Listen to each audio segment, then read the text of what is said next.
All right, you guys hear the helicopters? The helicopter flying ahead. Okay. As soon as I stepped out the apartment, they start using the helicopter. All right. I think this video is okay now. All right. And again, I didn't do anything. I don't ever do anything to the front-facing camera. And is when they hack into my, I say front-facing. Here in New York, put it to the apartment. You know, or I can't be in front. I can't be first, right? I gotta be what? Like I said, you know, listen. Sometimes you're in last place, but you're winning. Always remember that, right? Okay. Sometimes the last man standing is the winner. Okay. Sometimes the person that's in front is the one who will jump off the cliff, right? So that the people around behind that person will say, hey, you know what? No, I'm not going next. Okay. You all right? So always think about those things, positive things, right? And switch it around on them when they're engaging in these subliminal messages, particularly when it's negative. All right, switch the camera around, and let's see. All right, look, white girl in front, white girl in front. Is she white? Yeah, she look like it. Not quite sure. No, she know. Look, pulling on her braids, Again, the second time today. All right, pulling on her braids. All right.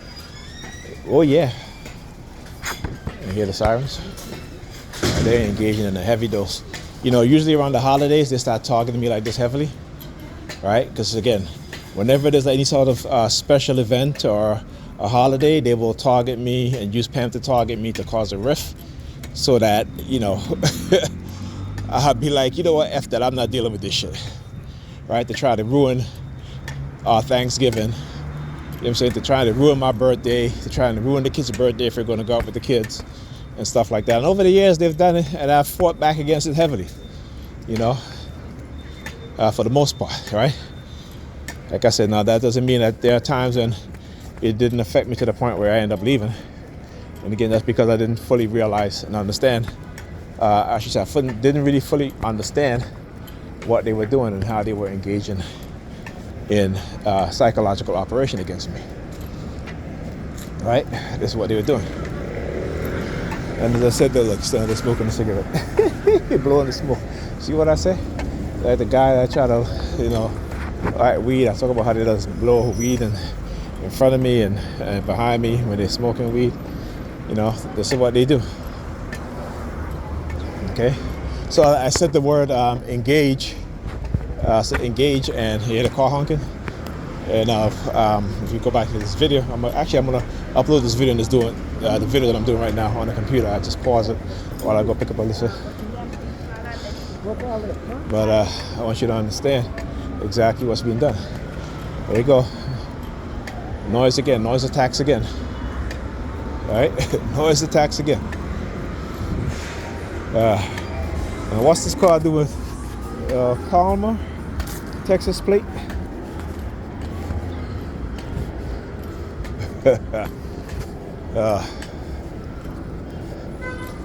Oh yeah. Okay, I just want to make sure that the camera is not moving too. It's not on slow mo. But yeah.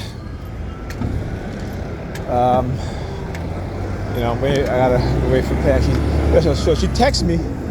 As I said, look, another ambulance again. Now they're using the ambulances now. All right, see, New York Fecal Department. That's right, New York Fecal Department. What happened? What happened? If I get injured, y'all not gonna come respond. You know what I'm saying? But I want you to understand how, again, showing you guys what it is that they do. Right. So when you know, when civil rights leaders in the past were injured or were hurt, you know, these are the tactics that they've been engaging, that they did. These are the white supremacist tactics, the white supremacist doctors, right? You know, so Martin Luther King, when he got shot, that he was still alive, and you know, that nurse said that, you know, she heard the doctors, you know, they basically used a pillow and suffocated him, right? And talking about, well, he's dead now. Right? So this is, again, showing you guys that where in the past it was these white supremacists doing these things.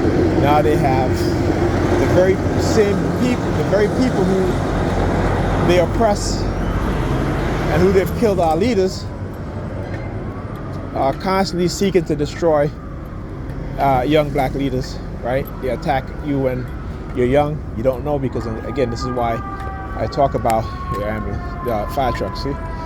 This is why I talk about, what it is that they do. And if we are not recognizing leadership amongst our people, right? And not just any leadership, but leadership in terms of young people who love themselves as black people, who want to do what's best for black people, whether it be creating businesses to employ black people, yeah, fuck y'all, right? Or to get into politics, to get into government to help black people, they attack us when we're young. Why? Because they know that we have not been taught the truth about white supremacy. They know that they can distract us with these weapons, right? With these radio wave and microwave frequency weapons, right? To condition our minds, to create extreme consumerism, addiction to sex, addiction to going out, to partying, right? You know what I'm saying? Just like how you see black people exhibiting those very same conditioning today, right? And it is extreme, and it's done for a reason. All right. All right. Listen. Just leave the boys and girls. And what do you hear? Helicopter. Helicopter. All right. What you don't see is the New York Predator Department. Like I said, but when they expose themselves, they will use other means and other tactics to engage in, the harassment, right? So now they use helicopters, okay, right? And you can hear them though. You hear whoop. You can hear them though.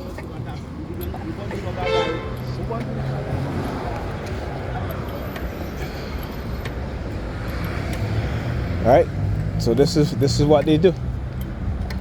And again, this is why I record. Yes, we're going to go to the store. I know you want to go to the store. All right, let me stop recording because I got up here. Give us some attention. Yeah, I give us some attention. You hear the New York Predator Department? I said, give us some attention here. Again, we got to understand how they, I understand it, but we have to explain to our women that they need to understand what's going on, right? That we are being pitted against each other, attacked in many different ways. They may attack me in one way, they may attack you in another way because you don't recognize it, right? But we're still being attacked, right? So, like I said, I can see the built-in psychological condition within our minds just by how we behave to each other, the things that we do. Right, I can see the programming in these television shows and these videos on YouTube. Right, these are conditioning in which bypass your conscious mind, but I can see it. It doesn't bypass my conscious mind. It used to, but I can recognize it and I can see it. Okay, so it does not bypass my conscious mind anymore. I recognize it, and like I said, I make a conscious decision to do certain things, and I have to get up every morning. I make a conscious decision, right? Which is to love myself, love black people, love my kids, love family members, even though I'm exposing what's being done. They may, like I said, they may not understand it, but, I'm more worried about the next generation when our children become adults, right? What they have to deal with. This is not going to be good, you know what I'm saying? It's not going to be good. They're going to have no political power, right? No economic power, because all of that is being stripped from us in ways that we can't recognize and understand. All right?